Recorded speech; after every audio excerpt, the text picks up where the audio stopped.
Welcome to the Make Music Income Podcast. My name is Eric Copeland, and I've made a full-time living as a music producer, composer, and arranger for over 25 years.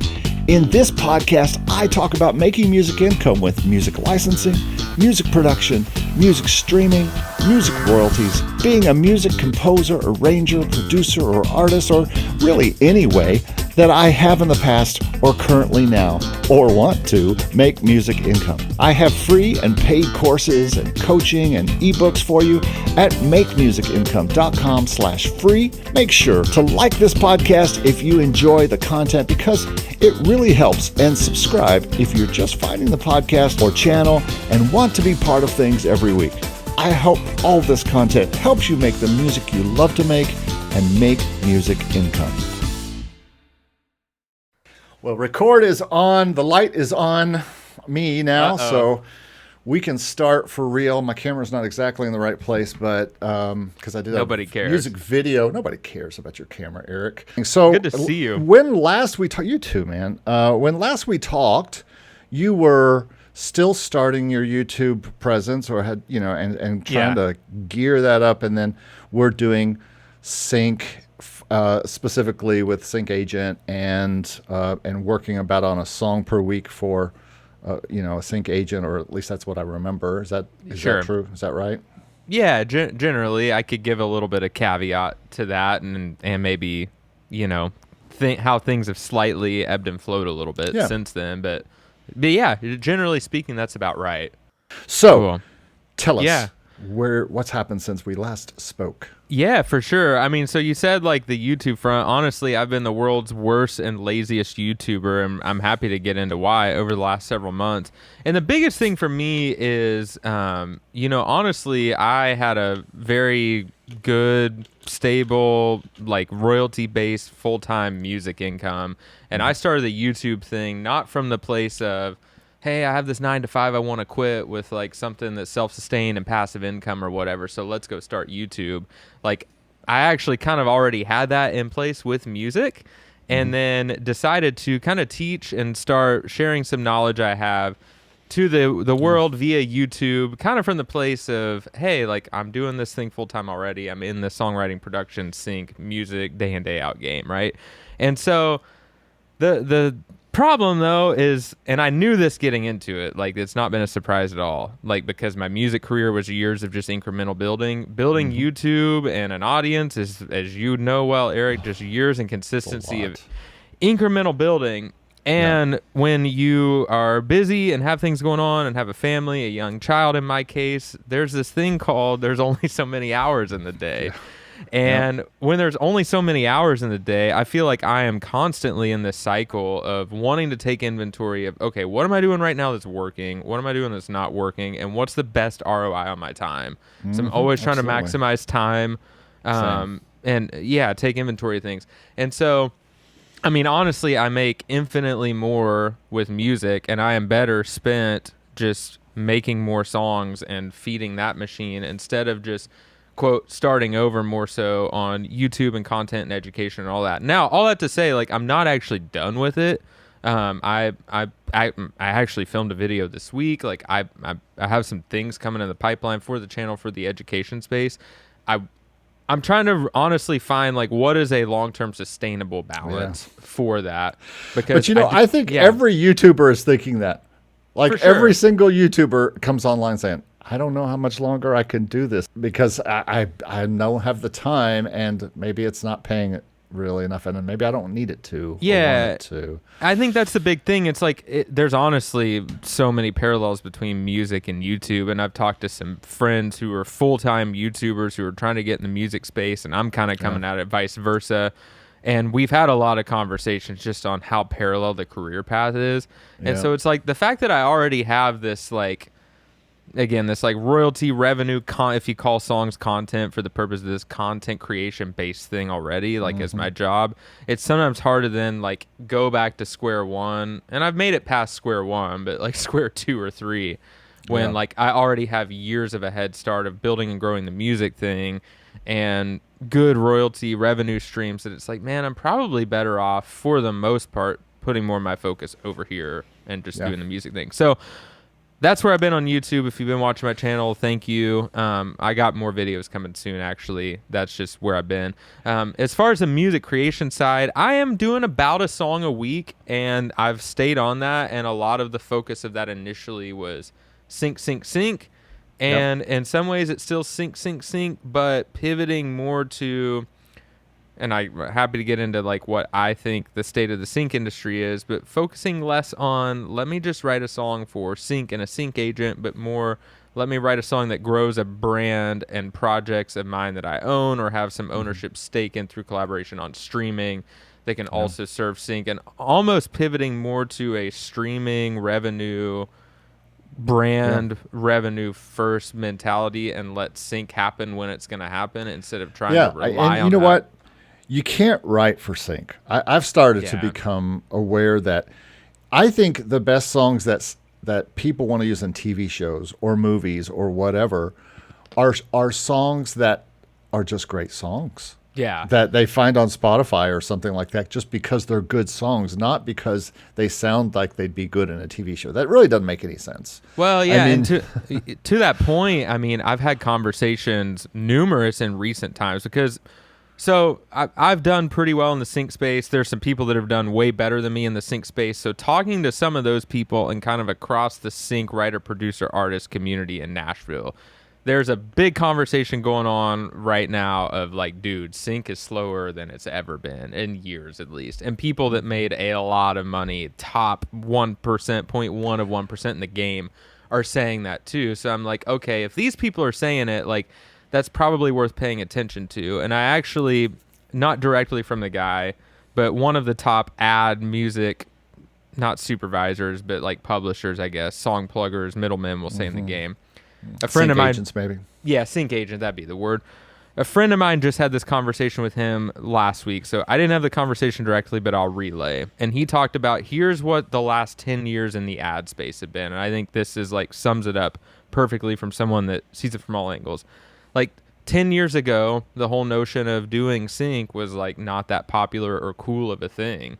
And so you could write these sound alike sort of songs, and they were a lot easier to get placed. Budgets were a lot higher, a lot less competition, less libraries online. And non-exclusive was a big deal back then. Yeah, for 10 years ago, Audio Jungle was paying people thousands of dollars. It was, and it was like, okay, and the quality of Audio Jungle was probably a lot lower than it is today. So it was like, probably, Ford is probably not going to go to Audio Jungle 10 years ago to go get a song for their multi-million-dollar ad campaign. Probably. So, but they might not go to Pond 5. Yeah, exactly. They might.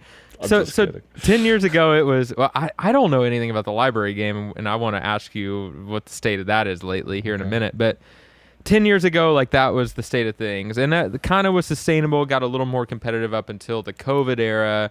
And then when everybody got off the road during COVID, there was this like, oh, there's this shiny new object called sync. Let's rush the sync landscape. And over that time, there were a lot of people that entered the sound alike writing for sync thing, and some people did it really well, but a lot of people did it really poorly. And from the brand end user's point of view, they're kind of in the last few years has developed this stigma of like, I don't want like crappy sound alike sync music. If we're gonna go spend, if I am an ad agency representing a massive ad campaign for a brand, and we're gonna go spend a bunch of money on music, we're just gonna go get the song we want from the artist, from the major label, whatever. Yeah. So I think hearing it put that way was really interesting, and I think makes a lot of sense and totally validates your point of like, now more than ever, it's just great songs. And you go watch ads or shows or anywhere where music is licensed, I think it's more of an eclectic hodgepodge of just cool sounding music tied to legit brands and artists more than it's ever been. So that's a lot of what I'm spending my time doing. Like some of the brands and artist projects I'm making songs almost for streaming first and collaborating with friends of mine who have some of those too to make songs for streaming first. Let's just make cool songs and then let the sync cards fall where they may. Yeah, and when you talk about the people you know in Nashville who have been involved in sync and all that, most of them are doing it the way you're doing it, working directly song by song with a person who's buying that song or licensing that song for a certain use usually Correct. non-exclusively, right? Or even if they're doing it exclusively, it's a payment. And we'll talk about that in a minute, how much it pays. But there's a payment of some kind, $2,000, $4,000, whatever, that goes to somebody. Could be more, could be less. Yeah. But and it's song by song. Like you were developing a song a week to pitch to the sync agent to get used, versus the way that I do sync, which is completely opposite of that, and only a library way. However, the music is almost exactly the same. Yeah. And even libraries are loving artists, so we'll talk more about that. But yeah, maybe for myself, for my sake and the people watching this, like how would you kind of describe what I did? Like, how would you then juxtapose like to the library world? I'm sure a lot of your listeners know this, but I'm sure some are like me and don't really. Well, it basically what you're doing is delivering I deliver albums. I don't deliver songs. Here's why. For me, that is a lot of work for a chance of one payment versus putting a lot of albums out there and having the possibility of a lot of different small placements for, all year long. Yeah. And I think either one is right. There's no better way to do it. Some people do both. I don't really have the time to chase, and I feel like a sync agent is only needing what they need that week. They don't necessarily keep your catalog on hand and go, oh, I remember that song Kristen did 2 years ago, and I've got it in my catalog, so I'll just ask that. I mean, they might. But yeah, I've seen both sides for sure. And quick question, when you say doing albums, and like maybe this is like a stereotype from not being in the library world, but are the songs on the album all like full-length songs, or some of them like 30-second, 60-second? No, they're all full-length. Okay. And when I say full-length, I mean 2 minutes, 2 to 3 minutes. They're not. It's a full-length pop song or a full-length instrumental song, and it has, it should have all the sections that a song would have. Yeah. It's a full song, it'll be on Spotify. Either I'll put it on Spotify or the library will put it on Spotify. And people can find it that way. I'll make music videos out of these. I mean, these are full-fledged songs. These aren't little bits and pieces they're only going to use a little piece. I like, for instance, I've had some PGA uses lately, and they use 30 seconds. But I'm jealous, that's just dude. going to happen. Yeah, I had a Jordan Spieth interview that they played this thing. Golf's like my thing. Yeah, we've had a few lately, and we had some NFL placements for a Ritz Cracker ad, and we've had some really nice things, and that continues to happen, and a lot of them you don't even know till you get your statement if it happens. That's the downside versus working the deal yourself to a sync agent or someone who is taking the song. That it's up for an ad, or it's up for a show or something like that. And if we could too, maybe for myself and for the listeners, talk about like what the deal structure of doing this library model looks like. Who owns what do you own, what does the library own versus what I'm doing. So we'll start with the library world, since I was just talking me about that. I'm now got stuff in BMG libraries, which you want to be with the big four libraries, if you can be, which are BMG, Universal Music Group, Warner Chappell, Production Music, Production, and then APM, which is probably the other biggest collection of different sub-labels. So a lot of these are tied to the majors. Yeah, there are four kind of biggies, and then there's smaller ones, or as big maybe, I don't know how big they are, Extreme Music and different places like that are Jingle Punks, and all the libraries, tons of independent libraries as well that are competing against there. They want to be more boutique. They want to be a little bit more. And so there's two kind of deals I'm running into, and that is the deal where they say, give us your stuff, we'll split everything 50-50 that's ever made. So they take the publishing, we get the writers. We split sync straight down the middle, and if anything comes in for the song, they settle up every 6 months, every quarter, however that particular company settles up. Now, I have found still that 80%, if not 90%, and this is what I've heard from other people who do the library game, that 80 to plus % of what you're going to get is from your PRO, is from the back end. And my hero in this is a guy I know and talk to daily. I talked to him today, and he makes $80,000 per quarter. Man, on his PRO. Now he's got he's got almost 3,000 songs in libraries. Yeah. And has a deal with one of the big four I just told you about directly, not through a sub-label, but directly. And they pay him a $1,000 a song. So he does So is get that a great library deal? I would think so. Here's an interesting distinction, because when you talk about we split everything 50-50 and then split the sync, my mind kind of goes somewhere else. So when you say we split everything 50-50 with the library, you're saying the library retains ownership of the publishing share. Yeah, they're just a publisher. They own the publishing. They're literally a publisher. And then you own the writers. And then when you say we split sync 50-50, what you're saying is if a sync fee comes in for, let's say, $1,000, they get 500, you get 500. Correct. And then in the library world, and I'll talk about to the listeners here in a minute how that's a little bit different than my brain, but I've had like 4 of you library dudes explain this, and I think I'm just starting to understand it. I'm not the smartest guy in the world, so it takes me 4 times. So the upfront fees for libraries, though, a lot of times are pretty small, right? Well, I'll give you some examples. Please. Like I said, I know someone who makes about $1,000 per song for every song turned in. But that's an upfront guarantee. That is, you turn it in to our specs. There might be some back and forth before they pay the $1,000. Yeah. Just like any deal. Sure. They're like, well, we need this, and I don't like the mix doing this or that or the other thing. So you're in a sense, you're almost doing client work, kind of, which you are too, right? In a way, yeah. But you're not just like what I do when I make albums is, especially if I have looseness with the library, I can pretty much make whatever I want, the way I want, and nobody is telling me how to mix it. Nobody is telling me what style to do, but we'll get back to that. The other deals I've had lately are $250 a song and $500 a song, and this is paid either in addition to some kind of sync percentage, like it just depends on the library. And I will tell you this, 90% of the libraries I've talked to do not do any kind of buyout up front of sync. They want to split sync with you. Yeah. Of course they do. Sure. Why would they want to do anything else other than get your free songs to use and make 50% of them? Yeah. It's been publishing, that's been publishing for 150 years.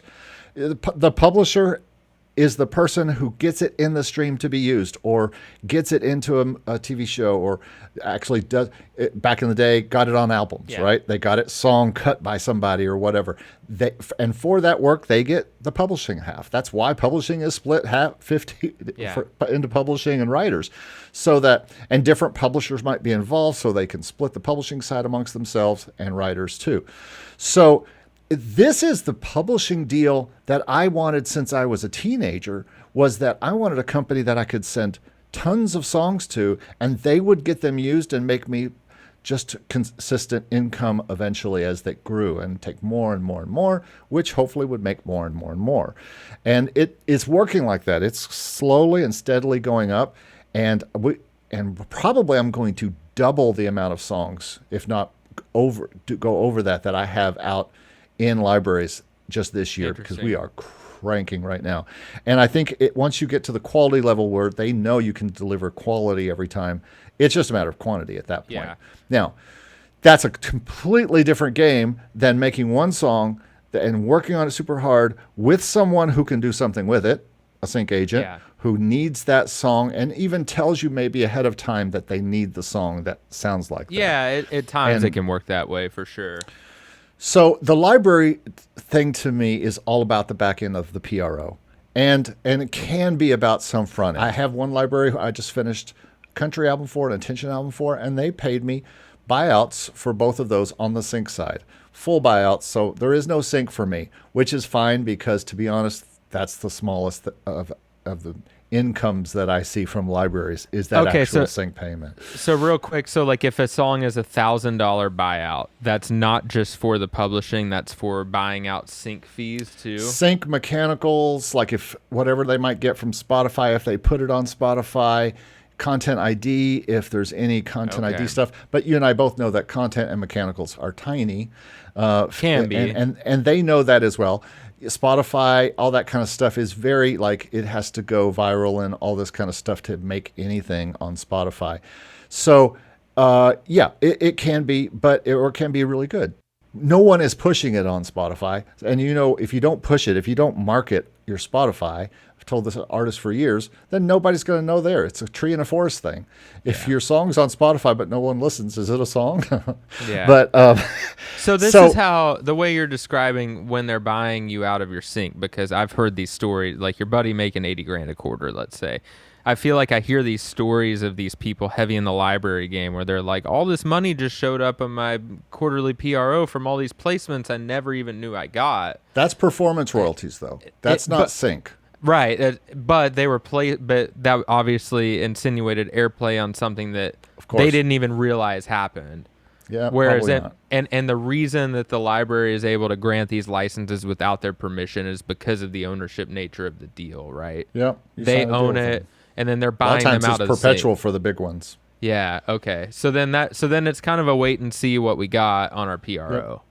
Yep. Okay. And quantity matters. Yeah. Oh, and does. If you are developing great songs and quantity songs, and this is what I'm just finding in my sync career doing this, and what I've seen from other people who make multi-six figures in this, and I know at least 2 or 3 people who do this, and listen, there is a.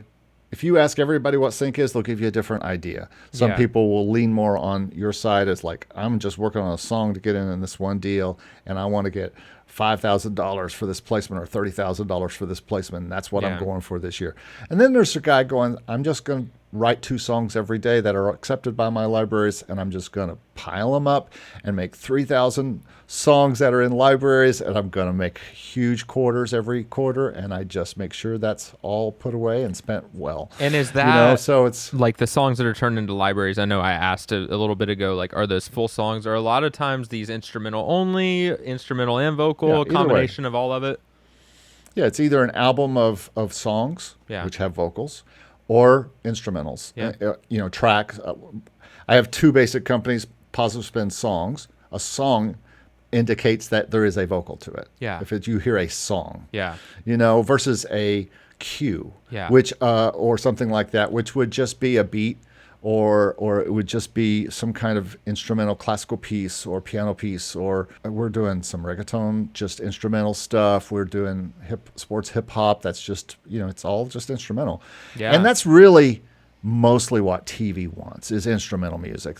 They'll take the vocal, but they're only going to use a bit of the chorus, and then they're going to cut back to the instrumental for the talking. And here's what's so interesting, though, about the sync agent world, what you call a sync agent, sync rep, I sometimes say, that, all these boutique companies that are pretty prevalent in Nashville and LA especially, represent a lot of writers and producers and artists like me. Yep. A lot of times they want and are really only interested in like full legitimate songs with vocals, like produced out, mixed out to the highest competitive standard. They in fact, my primary sync rep at one of these companies, I've asked her straight up, hey, can I just give you an album of instrumentals, much like you're describing for a library? And she's like, no. She had nothing to do with it.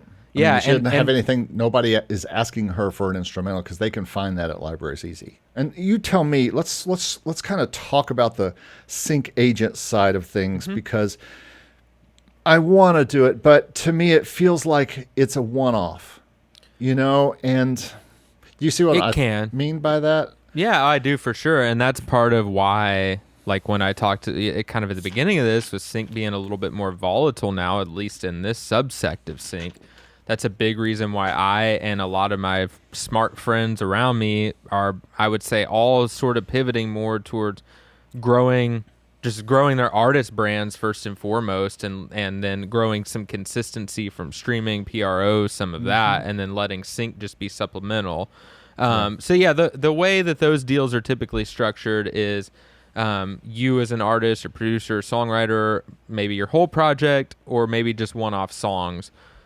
If let's say I write a song 100% myself today, and I'm planning on giving it to a sync agent or a sync rep. And how did you have a vocalist part of it, or did you sing it, or what happened? Let's say I sang it because I do just a little bit of that.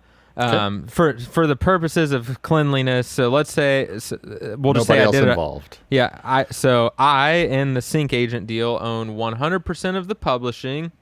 I own 100% of the writer share, and I own 100% of the master sound recording, somewhat maybe what you might call sync, but I can get in the nuances of that in a minute. and I would take that song that I own all the copyright to, and I take that song and give it to the sync agent, and basically I still own it no matter what. So all the streaming, all the PROs, whatever, I get it. Gotcha. I am self-published on those. But if a placement comes through that they procure, or typically the way the deals are, typically the way those deals are structured is even if they don't go out and like procure it, if something comes in, like an inquiry comes in on that, they'll still like do the paperwork and get their split on it.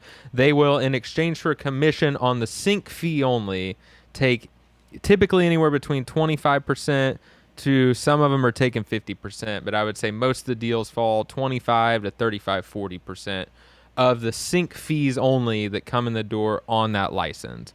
Yeah. But PROs that happen as a result of that airplay, I get 100% of the writers and publishers share. Streaming money that's made on the master, the sound recording, I get all of that still. So absolutely, the library thing is a little bit more of a, you're playing volume. There is a little bit of exchange of copyright ownership. They hold on to some of the copyright, you hang on to your own. In the sync agent world, I am hanging on to all of the fundamental copyrights, and they're just working on a commission for licenses only. As far as the fee ranges go, though, for the sync spots that can land, I'm happy to give our audience a range on what those might be. Yeah. So, some lower end spots might be like sports don't pay very much. Like if your song is like on a 30-second Fox Sports thing, let's say, or we'll stick to like sports, online only, maybe sort of things that occasionally come in the door. Some bigger YouTube channels that license music but it's just going on like their YouTube channel. Those might be $500 to $1,000 to maybe $3,000 all in.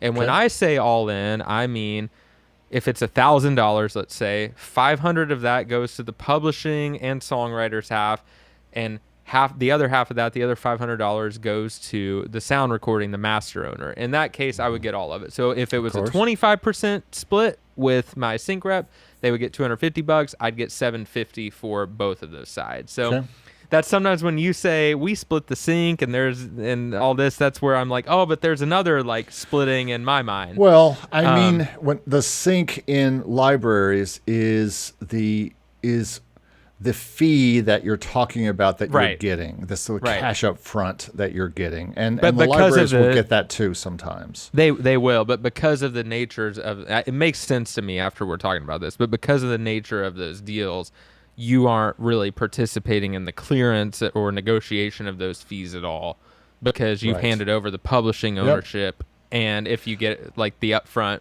from the library, you're handing over any upfront money that comes in. Right. But to me, and again, this is all semantics, and depending on who you are and what relationship you have with who you have it with, I've had other people on my show that say, there is no business like the all-in business, like you get everything business. Of course there's not.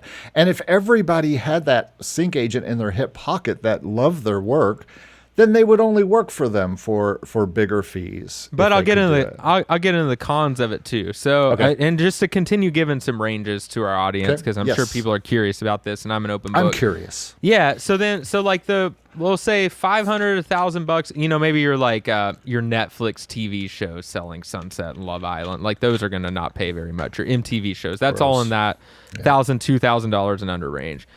We'll say the next range up is maybe $5,000 to $10,000, $15,000 all in. So all in meaning half publishing, songwriting, half master for the fee. That might be like a more prominent in TV show placement, maybe like a little bit more prominent like in a movie kind of spot. And likely maybe cable or network, probably more than Netflix maybe. Yeah, maybe the lower end of that would be some Netflix on a bigger show. You're probably getting into cable territory there, and that's a great point. Like people ask, like, well, what makes something be? Because you hear like, man, that was a multi-six-figure sync spot, and that was a $250 sync spot. What's the difference? A lot of it's term, in usage, and territory. So if something is online only that's going to run for 1 week, that's going to be a lot different than national network television for a year. So you kind of like, there's a range that I didn't really understand how this worked when I was just getting into this. So I'd say then the next level up is maybe your 15 to 25, $30,000 range to 40, maybe we'll say. Trailers kind of fall in that range, typically. Prominent, bigger budget movie spots for like an average person like you and I, not superstar artist songs, start to kind of fall into that range.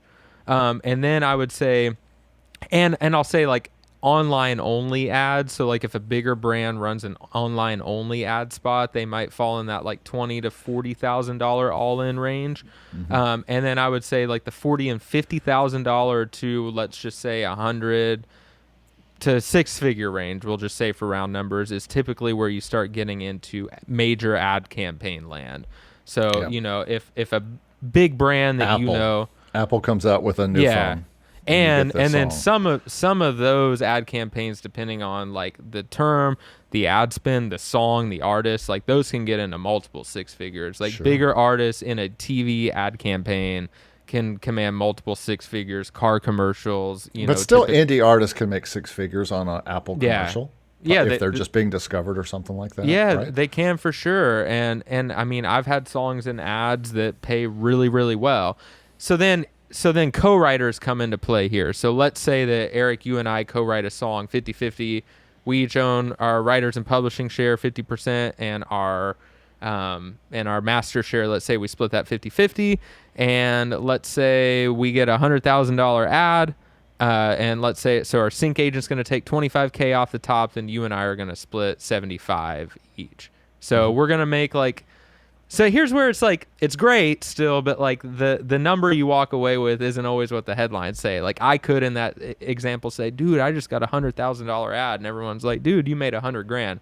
No, I want to do what you do. How do you do it? Yeah. In that example, so $100,000, 25 goes off the top. So we're splitting 75. So we each made, what is that, 32.5? So we each made 32.5 before the almighty government comes in and asks for their fair share. Not to get tax strategists, but yeah. So the government asked for their share. So cool. Your $100,000 sync, you're walking away with $25,000. That's still great. An amazing take for anyone. Yeah. Amazing, but not necessarily what the headlines say. That's a quarter of what the headline is. The numbers get even worse if it's a three-way co-write. But how often does that happen to the people you know?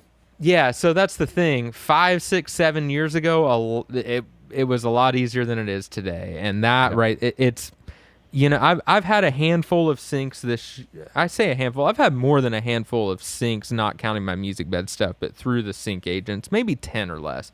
The vast majority so far. You mean this year? This year. Okay, this since year. January. Okay. Yeah, so in the last 6 months, maybe I've had 10 to 15 placements come through from my sync agent. The vast majority averaged, what would you say? I'll say the vast majority have been the TV shows that, or the cheaper, your MTVs, Netflix. Like, they look cool on Instagram because there are a lot of times, like, everyone knows Selling Sunset or everyone knows Love Island, but they pay like crap. Yes. I had a trailer. You still haven't told us what the average you think of all of those would be. Well, I'm kind of going to give you ranges. So those. Oh, we're going to get there. Yeah, so like that, a lot of them were in that like $3,000 or less bucket. Okay. I've had a couple in the like, we'll say $10,000 to $40,000 all in range before we get into splits and fees and whatever. A lot of those are 50-50s. And then I did have a major ad campaign that was tens of thousands of dollars, north of 50, but south of 100. And that one I did 100% myself, which is amazing, but that was a deal where it was more than a 25% commission. I that was like a 40% commission. And did all of those come through your same sync agent? The majority of those did, but then some of those are inbound too. So like I have like one of my bigger streaming artist projects is called Outskirts. It actually was a thing that a good buddy of mine, who I just missed a call from, it's like he's trying to get in the chat. We started writing songs 7 years ago for sync for like sports and video games and, hype dude rock, riff rock music. But then really we make way more on streaming than we do on sync right now, because we kind of took it seriously and grew the brand, and have like 400,000 monthly listeners on Spotify, and do well on Apple and Pandora and the whole thing. We make more from streaming than sync, but because of the brand we built, we get a lot of inbound, like music supervisor reaches out to us directly, because of the nature of our deal with the sync rep. She still clears those songs, does the paperwork, gets her commission. That's how most of these deals are structured. But yeah, so like we get some inbound because of the brand we built too. And it's obvious that is the best way if you can do it. I think. Now, like you say, but it's volatile. It might be volatile. Well, it's all volatile. Music has always been volatile. I don't care what year in the past 125 years of commercial music. And before that, even there was sheet music. So you could probably say 200 years of music making, and that's always been volatile. I don't care if you're talking about sheet music, phonographs, writing hit records. I mean, that's almost like the biggest volatility. A very dear friend of mine had some massive worldwide, huge pop hits in maybe 10, 15 years ago. And he told me, and his wife told my wife, like, you can just do some Google searches on what you make writing those songs. It's a lot of money. And he and his wife kind of said, like, man, you work your whole career for those moments. You think once you're at that level, it's just going to last forever. And like, man, I don't know. I'm always just trying to pay attention to people in this industry that are older and wiser and have been in it longer. And if there's one inevitability about the music industry, it's that things will change. And like, you might strike gold for a while and be on a run and make a lot of money in a short amount of time. That doesn't mean you're going to keep making that same amount of money forever. That's the thing about that side of sync, the sync agent / direct to music supervisor relationship thing, is that I think if you look at that versus being a person who has thousands of songs in the right libraries and is making a big quarterly PRO payment like the guy I talked about earlier, it probably evens out. And I think on the library side, there's a lot more room to make exactly what you want to make if you find the libraries that love what you make. But it's the same thing with your sync agent. She likes working with you because she likes what you make. And similarly, I don't just only give her like, here's my one thing for my one project. I'm giving her a variety of, if I'm co-writing with a female who does a quirky Selling Sunset spoken brat rap girl thing one day, I'm going to give her my shares of that. And then the next day I might, do a sports riff rock thing and give her that. So it's honestly super similar. And I think that's a really good point for our listeners too, Eric, is like, man, aren't we all guilty of the grass is always greener and shiny object syndrome, right? Like we hear the headlines of, oh my gosh, this guy over here is killing it with this thing in music, or this girl over here just did that and it seems so easy and whatever. And I think it's really important for all of us to remember, like, and we're just sharing two examples right here. There's a lot of ways to make some money in music. For sure. And I think any number of paths can be very successful for you. And I think what's really like the bigger thing of importance, and I'm like actively trying to do this all the time, is like figuring out who you are, what your value systems are, what a dream like scenario, like what a dream day and dream week, month, year is for you. And then chasing the opportunities that align with that. Because like what is a dream ideal day and week for you is probably different than me. And so if I started seeing, man, Eric's killing it with that, like, I'm gonna today go was my do dream day. I got up at 7 and I did about 3. I helped a few artists put a single out on DistroKid and do an ad on Meta, and then I worked on a Halloween tune, and then I went to see Jurassic Park, and then I came home and I talked to a guy from LA about a library deal, and now I'm talking to you. That's kind of a dream day. And there's the pool right there. And the day's just doing this heavily right now. But like, here's a great example. Everybody will say, quote, everybody, like everybody, quote unquote, might dream of like writing pop hits for the biggest artists in the world. Like, who wouldn't dream of gunning for a, Justin Bieber, Taylor Swift cut, like whatever that level. Well, the reality of what that entails, the amount of songs you're going to write 2-3 times a day, 5, 6, 7 days a week, never ending. The vast majority of those songs never see the light of day. Yep. Like, to me, that does not align with what is ideal.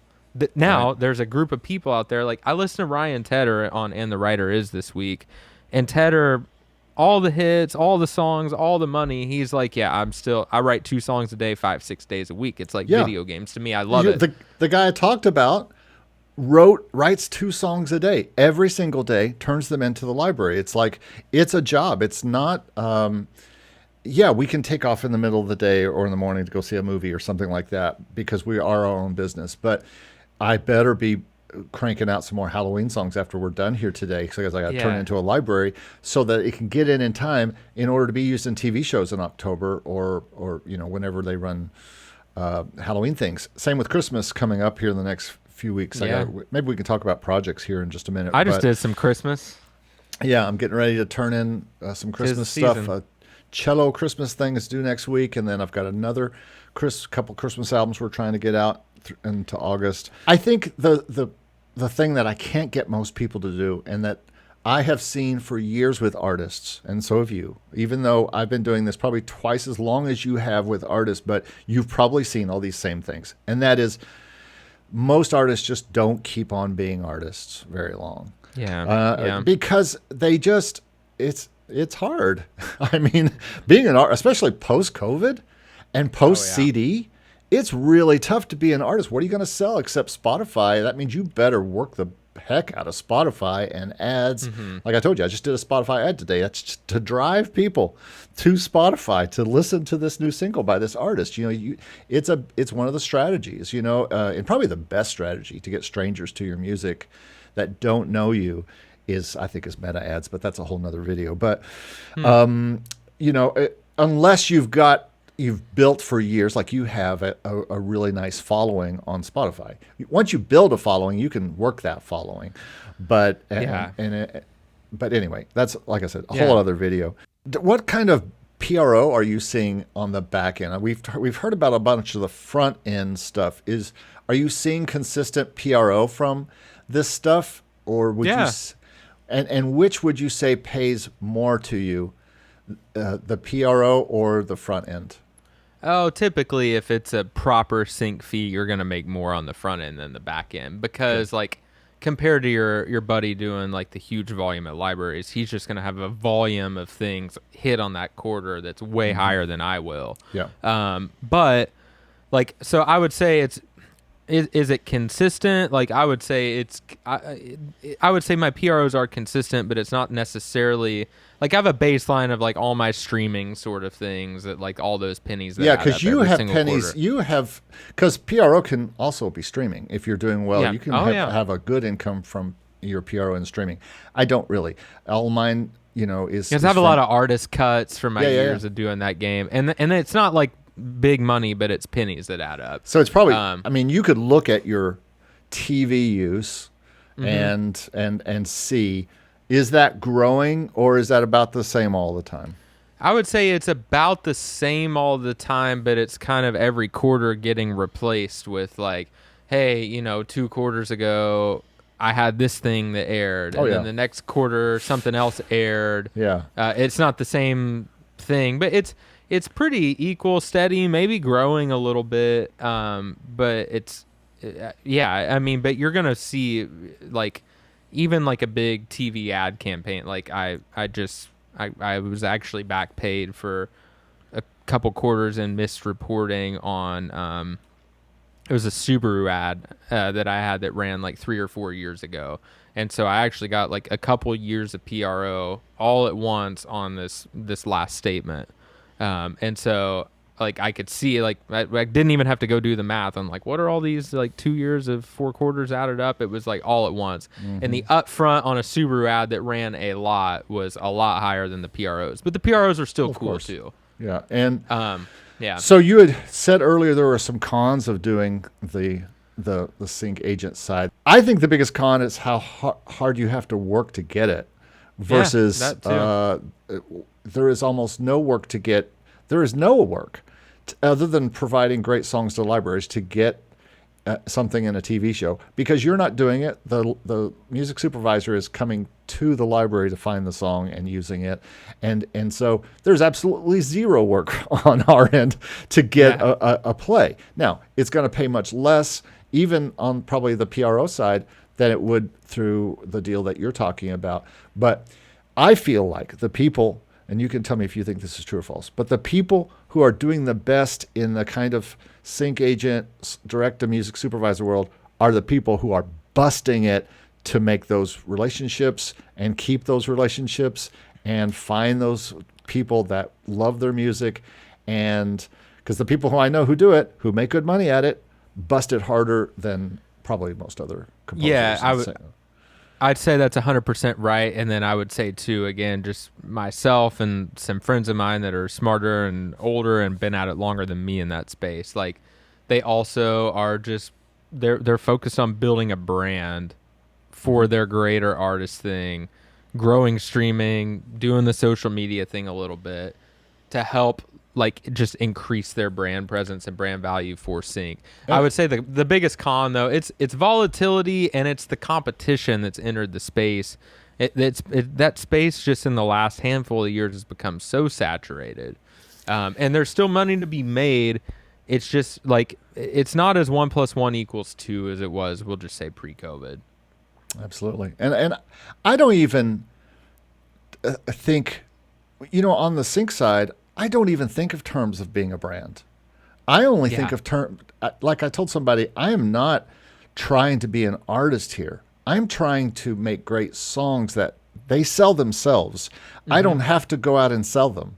The library, even though BMG and certain ones will do some selling of their of a new thing they just got. I put a Halloween album out last year, and they really went out and said, "Hey, you got to listen to this," and it got some syncs. But I think people who are building a brand of an artist name or something like that, and then getting sync off of that, that's a whole different side of this whole deal. And it's the side that you really have to have, I think, to be successful working with a sync agent. Because sync agents, like you said, they're not interested in your Tension album or your instrumental Christmas music that's going to go behind, I had some ABC Friday Night Light Wars or whatever it's called, and you could hear your little dramedy Christmas stuff being used behind that, and you get paid for that, and it keeps paying every year.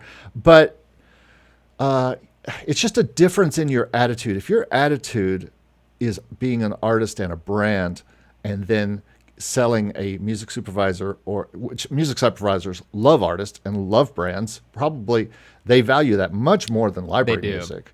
Because they all, like, the music supervisors, like, they want to go find, like, the new cool underground thing. So, like, they're like nerds that just want to go listen through and comb through and find something unique all the time. So they do love it. They need libraries, though, just as much as that. And I think from what I've heard described, and the best description I heard of it, and we probably said this last time, was music supervisors would prefer, top of their choice, to go to a friend that they already know, and say, Christian, he does this cool thing. I need it for this scene. And they would prefer that more than anything to a relationship they already have, which they have a lot. They have a lot of relationships, a lot of producers and artists that they know.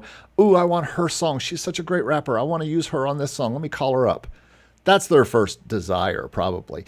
Their second desire is to go to a sync agent who they love, who they say, hey, you have any... I need something great for this kind of thing. I've heard you have this before. The last thing they do when they only have $1,000 left, or they only have $2,000 left, they go to a library and they get the song they need, and they either pay them, or even worse, here's the super downside and con about the library game, is that I was just told by a guy an hour ago when I was talking to this LA guy, NBC doesn't have to pay for promos. It's called gratis. What?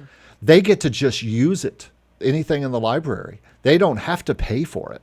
So any kind of promo they want to do, they can just get it. And about the only thing you might get from it on the library side is to be able to say, hey, I was in an NBC promo, because they don't have to pay for it, he told me. And I was like, wow. And this makes a lot of sense, because I had like a month-long thing on Turner Classic Movies where this marching band thing I was used for like 30 to 40 seconds. every night, sometimes 2 times a day. I don't know if you've ever seen that channel, but they have like a little clips of different old movies, and they'll put some kind of music behind it or something. And do your libraries notify you of this, by the way? No, I find out about that either by TuneSat, or I'll find out when I get my PRO statement. Okay. But I saw this on TuneSat, and I've talked to the library. I have a feeling that's all either gratis use.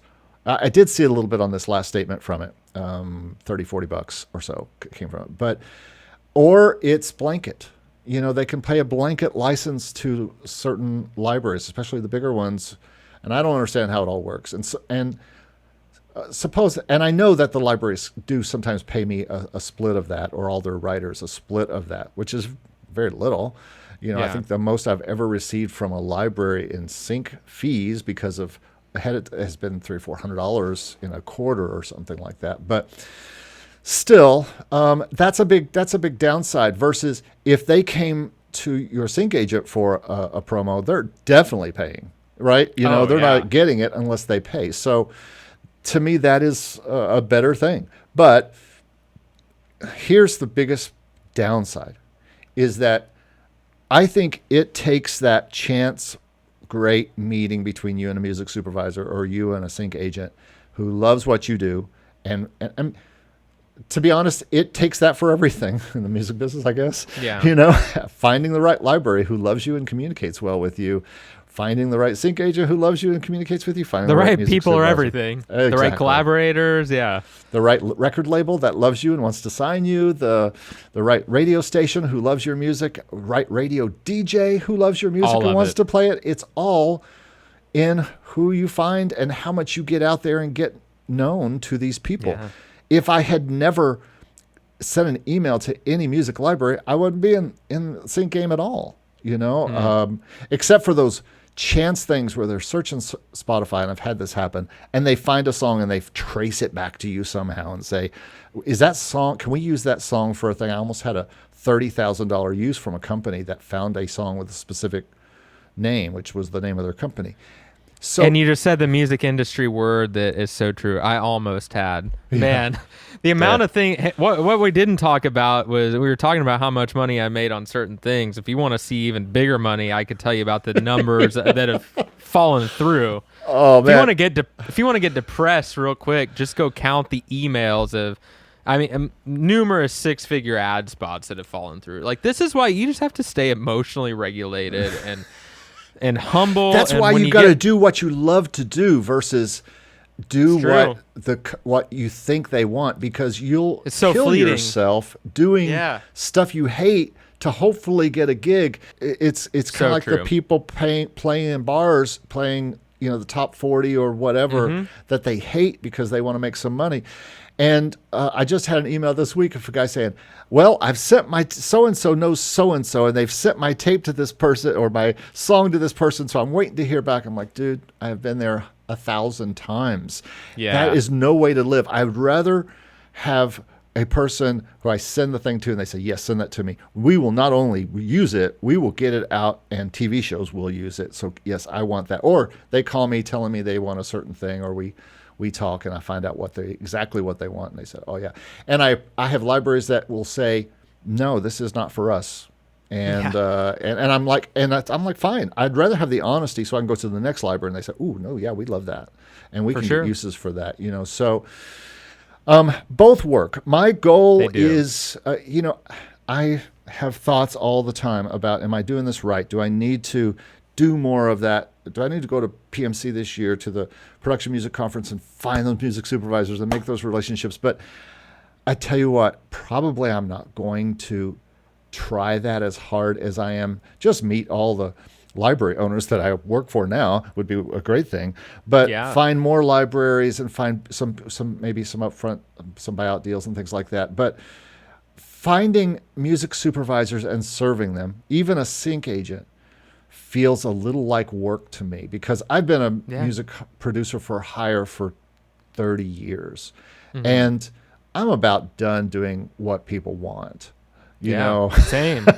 No, literally I have on my Pro Tools pulled up open behind this chat right now. Like, when I talk about just making cool stuff and like almost treating sync secondary. I'm making a song right now that's so like, it's not gonna check any sync box. But you say You never that, know, and then you go listen to stuff on TV that's just like vibe music. That it's like sometimes when you're not trying to chase anything and like just channeling, like I'm pretty business savvy and strategic when I need to be, but sometimes when you turn all that crap off and just let your mind go in and have fun and create, like, that's where the real magic sauce is. So I'm right with you. And now, that's basically where I am with what I'm doing. Almost everything I'm doing. I'm saying no to more and more artists and that I don't want to work with. I'm just saying, or unless they are writing something, I say, boy, that would be really cool for the library. I just got my first deal yesterday with my BMG library for an artist, and they have a kind of a different side. He says it's the same deal. It's pretty much the same sync deal that we sign with you, but they market it different. They market it as an artist rather than as a song. Okay. They're like, here's these new cool songs by this cool guy. Here's pictures of him, and he's a brand. And they're doing what you're talking about. They're being an artist brand. And there's the people like Music Bed and Artlist and things that really only want artists. They don't really want composers, producers. They want artists. Music Bed has a bunch of like producer composer things that actually is one of their wheelhouses, but still, like, you have to go get photos. It's in the name. Yeah, it's true. but they want those producers and composers to be presented as artists with high quality photos and the whole thing. They have pretty strict visual requirements over there. Yeah, they do. And it's a high end quote unquote stock library. And so it's a great way to put it. It's not stock music that now it has such a negative connotation, but wedding photographers and videographers and low-end advertising companies, that's a great place for them to find really high-quality music for not really high prices, probably. Yeah. I mean, and I see Music Bed. I get a lot of subscription revenue, dirt cheap per use over there. Then some stuff in the middle, and then some pretty high-end things. Like, they kind of cover it all, but the majority of it's going to be lower. Dude, something leaked out. It's either Motion Array, maybe Pawn 5. I think it's Motion Array, though.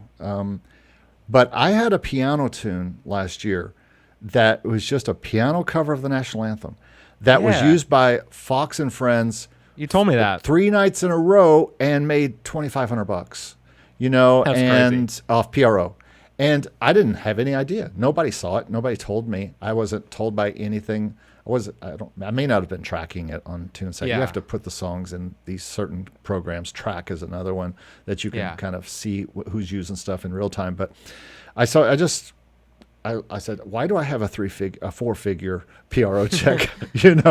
And so that was my first one. But so you never know. And one of those Music Bed things could be the same deal. It could find its way into a TV show or a cable show or something like that, and bring a actually at Music Bed, I know you said Content ID doesn't pay a lot, but a lot of times Content ID does pay. Oh well, it does for some through Music Bed, because I didn't realize this, but my primary rep at Music Bed said a lot of times these big brands, like even if like I had a United Airlines thing as an example, that it was an online only YouTube channel and social media announcement product launch. So it wasn't huge upfront money. It was decent, but like not TV money. Yeah. But it has like 1 million or 2 million views on their YouTube channel because these giant brands have these huge followings. And I thought that on those big brands, Music Bed always whitelisted for Content ID, but I guess most of the time the big brands like don't even care. Like United doesn't care about making YouTube money. They're playing a way bigger game than that.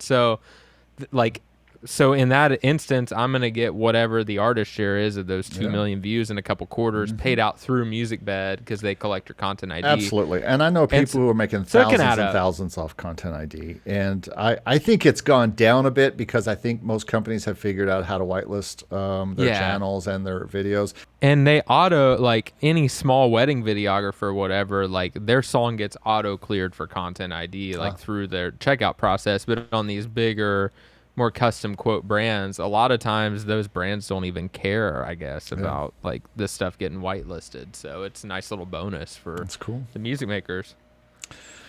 Well, man, it's sure been great catching up with you and finding out what's happening on your side and having this conversation. Same. It's a never-ending conversation, but that's because there's such different processes. And I think for either one, you've got to really work it, and you've got to have the right relationships. You've either on the library side, you've got to have great relationships with libraries, and you've got to really have music that's going to do something on TV that people will actually want. A lot of libraries, I'll warn you, another con is they'll take anything. They'll take things even if they don't think they're going to get placements, which is just a waste of 10 of your songs or however many is on your album, which you're basically just putting in this library. And it's just going to sit there because the library kind of did it as a favor. And I ask libraries, don't do me any favors. Take things that you think will work well in your library. Otherwise, do not take it. I'll send it to another. I got other libraries, And are those libraries that'll take anything typically the ones that aren't paying anything up front? Oh, of course. Who would want to pay up front if they don't have to? Yeah, most of them don't. But the ones that are paying up front, are they that, like your buddy you've referenced, are they pretty picky about what it is? Or if it's just like, hey, we know. I would say so. Like, we know you're good, you'll do stuff at a certain bar. Or in those examples, are they saying, hey, Eric, we need an album of these types of songs? Or is it truly, even then, go make whatever you want? I've heard it both ways, as Sean Spencer would say. As I was starting to work with a new library, I showed him a Tension album I just finished, and which is, just suspenseful instrumental. Yep. And he said, that's great. How much you want for those? And I was like, well, what do you got? And so, per song. So we settled $20K a song. Well, I was. Call me next time. I'll negotiate for you. Exactly. Well, I will be now. But, most of them were done with me and another composer, all MIDI. It was not a big, it took me an hour or maybe a little bit more to work on each song. And it took the composer, the original composer, he did his part, and there was no outpay, there was nothing but our time involved. So we got a little bit for that, a couple $100 per song or something like that, and we split it. Yeah. This next project, though, and the reason he originally came to me is because he was referred by another one of my libraries who said, I was the country guy. Of course, now I'm the country guy. But, when you have Nashville people available to you, it's not hard to do great country, especially since everybody is trying to fake it with samples, and versus real banjo, real dobro, real mandolin, and you've got real players playing in the room together. It's just there's a difference, and libraries and anybody in the music world worth their salt can tell the difference. They can just feel the difference of the players. And so he had come to me for country, but he also did buyouts of the country songs. Now, not very much, and to be honest, I didn't need it to be much because all the partners I had on that all contributed as well. So you could say it was probably all paid for, and I made some on the side a little bit for producing it all. So basically I just did work and got paid for work, but it was just fine. These were songs I got to write and or music supervise a little bit. I have a bunch of co-writer partners. And so they'll send me a song and I'll be like, okay, let me rewrite this a little bit. And you know how that is. And you rewrite it, and then you can kind of make it your own a little bit. And then we just split everything 50-50 on the back end. And again, most of it was paid for in the front end. So it was just all my time was paid for in the front end, which is not bad. And so it's both. They can come to you wanting a certain thing, or you could just come to them with an album saying, and that's one of my next plans. Actually, probably what I'll do is go to him or these libraries, and I try to offer them something, again, that they think they want and really need. Like, I went to one of my libraries recently, and I just pitched them a terrible Christmas record. I mean, I have a rule. Never show people anything that's not finished. And I showed unfinished work to him because I wanted to get him to get an idea of the songs. Yeah. And it was hodgepodge. There was all these kind of different styles. It's not what I want the album to be. It was a terrific mistake, but turned out well. Because he said, this really isn't for us. I'm like, well, it's not for anybody. It's terrible. Yeah. Until I really do it right, which I'm still going to. But it started a conversation. I'm like, well, what do you need for Christmas? He goes, well, we're coming up against it for Christmas. I'm like, okay, what about this? And he's like, no. I said, what about this? And I said, what about this album? We did an album that was accepted by another library earlier this year. They really loved it. And it was with a player that I use, a cello player that I use all the time. He loved it. I got an album out of it. Now there's no upfront with this particular library, but this library is now aligned with a bigger library. I just found out last week, and one of those cello records is actually now in a big, huge, in the what I call the tributaries of a very large river. Seems like they all funnel upstream to one of the big four, right? And that's what you want, yeah. And so it's in there, and so that can happen. You can just go to a library and say, "What do you need?" I'd rather give you something you need and want, rather than something I've made and you don't really want. And I tell people not to take it if you don't want it. Or I use those albums that I just made. Like I have this cool classical and kind of like trap album I'm doing right now, and that's going to blow somebody away. It's going to be very useful on TV shows and stuff where you need this big thing. And I've got a new guy working with me who's excellent in making those beats and stuff like that, and so it's gonna be fun. It's awesome. But yeah, I'd say it's both. They could buy something you already have, or they could pay you to do something they need and want. Cool. So. No, that's awesome. That's what's been going on. So we have about 20 albums in flux right now going on with all it's my a lot more people. albums than me. I meet with about 20 different people on Mondays. We have a Zoom meeting, and I Is just that tell your them, Positive Spin partners? Yeah, it's Positive Spin Partners. Go be a Positive Spin partner. I don't even know you're going to be a Positive Spin partner, bro. You're going to be one. Yeah, you're going to be. We're going to talk about that off air, but that's what we do. There are a bunch of different disparate people around the world, actually. Last time we had 4 countries on the call because I have German composers, I have Canadian composers, I have UK composers, and these are people who some pay me monthly to do monthly production work for them. Some people pay me to be part of this deal where they can work with me and I'm basically still producing everybody. I'm still a producer, but it's for almost specific all for sync uses. Because a lot of people just want to have stuff produced and they can't produce it themselves. So it's in lieu of hiring a local or other producer, and they pay me to produce it still. Now that might end one day when I get to the point where either I have so much coming in. But I tell you what's really nice is to say, hey guys, I need to deliver a Halloween album in like a week and a half. And I get 4 or 5 or 10 different things sent to me that are 40% done or 60% done. That's nice. And then I can go in and finish it up in an hour, and then I've got a Halloween album this week. That was just like accepted by BMG. Bunch of human AI bots just like spitting out starts for you that you drop in. And very similar to your artists that you might work with. They are because you're working with them, you get to show it to somebody where you wouldn't have if you weren't working with that artist. It's the benefits of relationships for sure. Again, we go back to relationship. We are in the relationship and people business first. For sure. That's it. Absolutely. No, man, that's awesome. Well, we'll see if I want to be a Positive Spin partner. You will. That's awesome.